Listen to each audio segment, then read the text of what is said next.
आनंद आनंद परमानंद सतगुरु मगनानंद जी साहेब सत्संग आश्रम डेरा सतगुरु प्रीतम जी साहेब धाम निगाना जिला भिवानी हरियाणा के सौजन्य से महाराज जी ने कहा है, जो सतगुरु की सेवा में लगा है वह बड़ा भाग्यशाली है, क्योंकि सतगुरु में मालिक समाया हुआ है।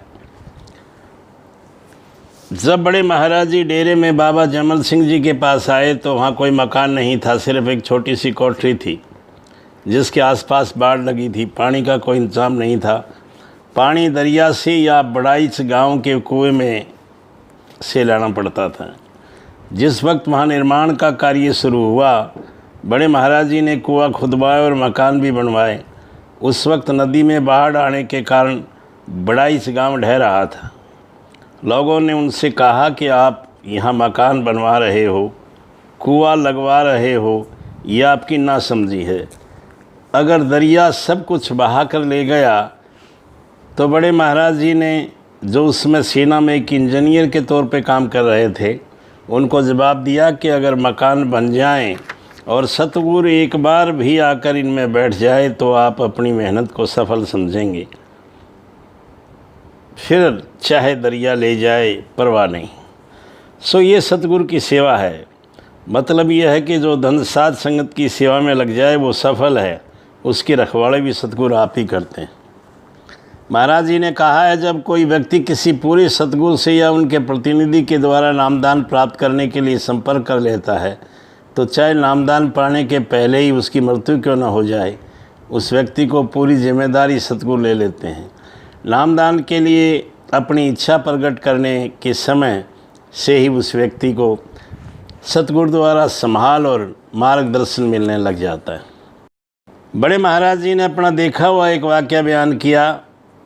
तब आप मरी पहाड़ पर बतौर सब डिविज़नल अफसर काम करते थे। उन दिनों बाबू गजा सिंह जी भी आपके साथ थे। एक बार वहाँ एक लीडर आया जो परमात्मा को नहीं मानता था, इसलिए वहाँ उसको न मुसलमान रहने देते थे न हिंदू। वह बहुत दुखी हुआ। जब बाबू गजा सिंह जी को पता चला तो वो बड़े महाराज जी के पास गए और उस सज्जन का सारा हाल बताया। आपने कहा कि उसको बुलाओ। वहाँ एक असिस्टेंट मेडिकल अफसर था जो सम्मोहन मेस्रिमिज़म द्वारा इलाज करता था और वो उसी के पास इलाज करवाने के लिए आया था। जब वह लीडर बड़े महाराज जी के पास आया तो आपने उससे पूछा कि इलाज करवाने के लिए तुम्हें क्या चाहिए। वह बोला, जी एक कुर्सी, एक मेज़ और बरामदा। आपने पूछा कुछ और भी चाहिए तो बताओ। उसने कहा, जी नहीं। उसको ये चीज़ें दे दी गई। बातचीत से पता चला कि वह काठियावाड़ का एक बहुत बड़ा पंडित था, परमार्थी ख्याल रखता था और परमात्मा की तलाश में निकला था, लेकिन परमात्मा नहीं मिला। वह किसी ऐसे समाज में फंस गया जिसने साबित कर दिया कि परमात्मा है ही नहीं। बड़े महाराज जी ने उन दोनों अफसर अक्सर दौरे पर जाते रहते थे। उनके पीछे बाबू गजा सिंह जी सत्संग करते थे और वह सज्जन सत्संग में आया करता था। काफ़ी समय वह सत्संग सुनता रहा। आखिर एक दिन बड़े महाराज जी कहने लगा कि मुझे नाम दे दो।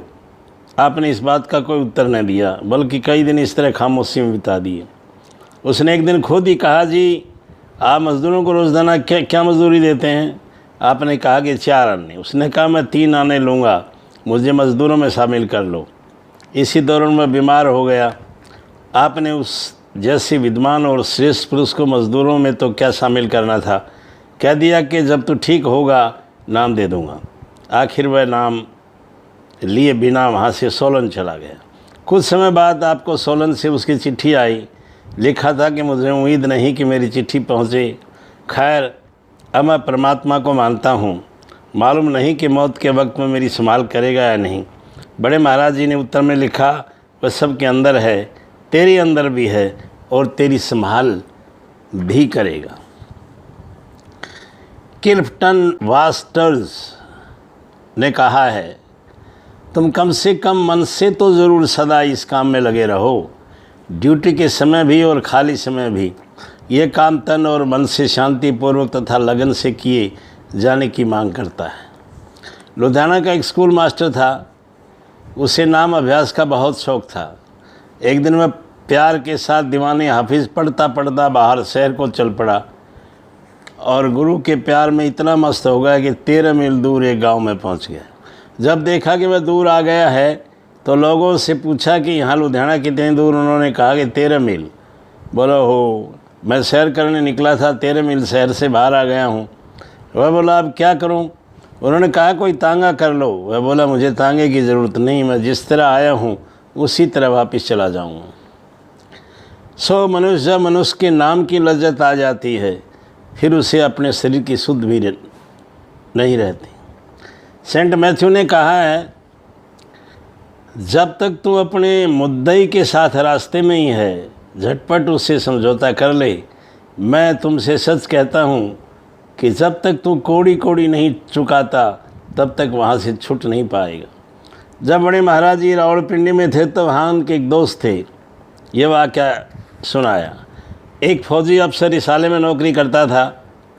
काबुल की ओर पठानों में कुछ फसाद किया, उसे रोकने के लिए एक दस्ते का हुक्म दिया गया जिसमें वह सिपाही था। जब वह वहाँ गया दोनों तरफ से गोलियाँ चल रही थी। उस सिपाही की घोड़ी मुँह जोर हो गई। उसने बहुत रोका लेकिन घोड़ी ज़बरदस्ती उसको दुश्मन की फ़ौज में ले गई।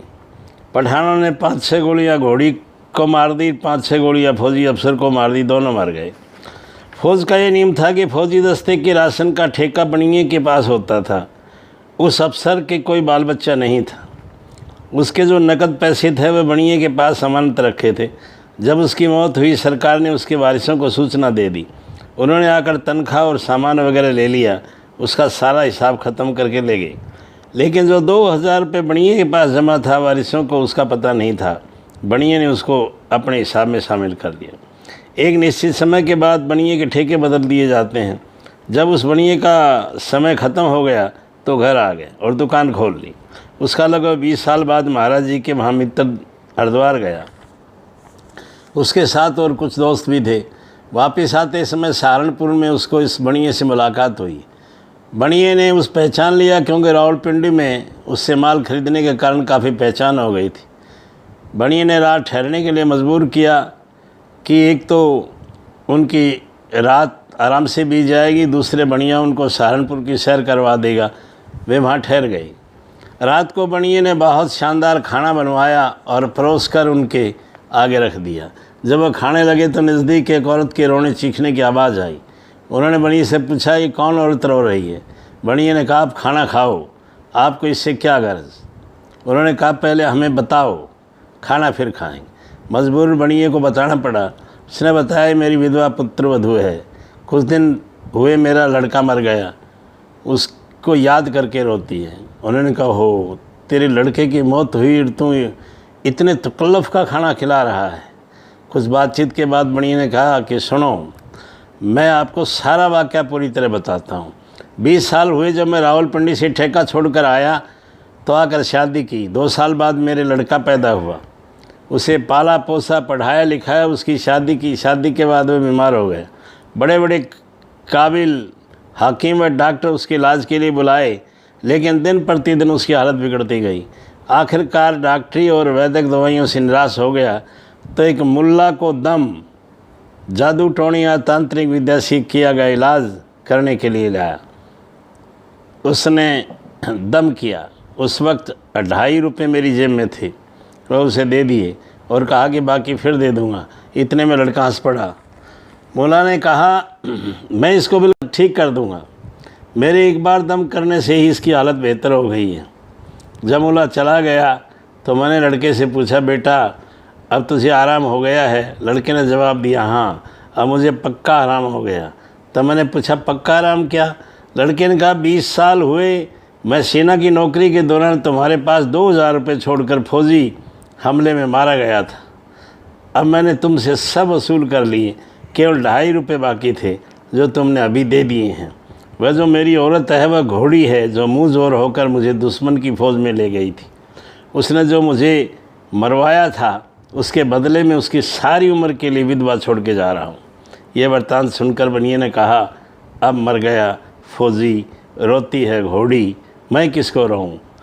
रोऊँ घोड़ी को कि फौजी को, मैं क्यों रोऊँ। आप अपना खाना खाओ। सो ये कुटुंब, परिवार और रिश्तेदार कर्मों के अनुसार इकट्ठे होते हैं। ज्यों ज्यों कर्मों का हिसाब ख़त्म होता जाता है त्यों तो संबंध टूटते जाते हैं और हम सब बिछड़ जाते हैं। आनंद आनंद।